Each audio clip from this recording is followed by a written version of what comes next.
Hey, thanks for clicking on the video. If you get anything out of it, please share it, like it, comment, whatever. And check me out on Twitter and Instagram and Facebook. Let's get into it. Series is going to be like from field to fork or something like that. That sounds pretty catchy, so I'll probably go with that.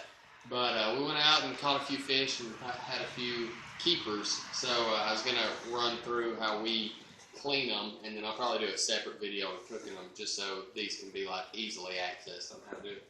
But we use an electric knife, and then just get a good board and a bowl of water, and then your fish, and you should be good to go.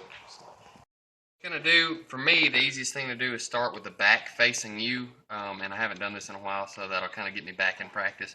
But you can come right behind this little gill plate and just go straight down until you hit the bone.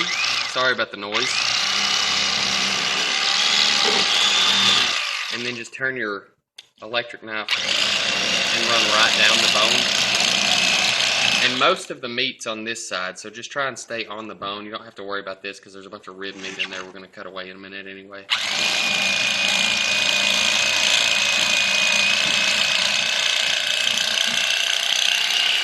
And stop right before you get to the tail. You can flip that over, and then it gives you something to hang on to right here. Mommy, does it not move?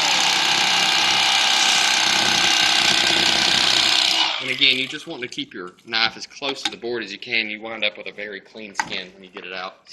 And then what I do is just take a pocket knife, come in behind these ribs here, and just cut that section out. And then you're left with a clean fillet. Just throw that in some water. Cleaned up, filleted out, and we put them in water out here, and then we'll take them inside. We rinse them off, and then put them in salt water. You can keep them in the fridge for like 3 or 4 days in salt water if you're going to cook them like in 3 or 4 days, I guess.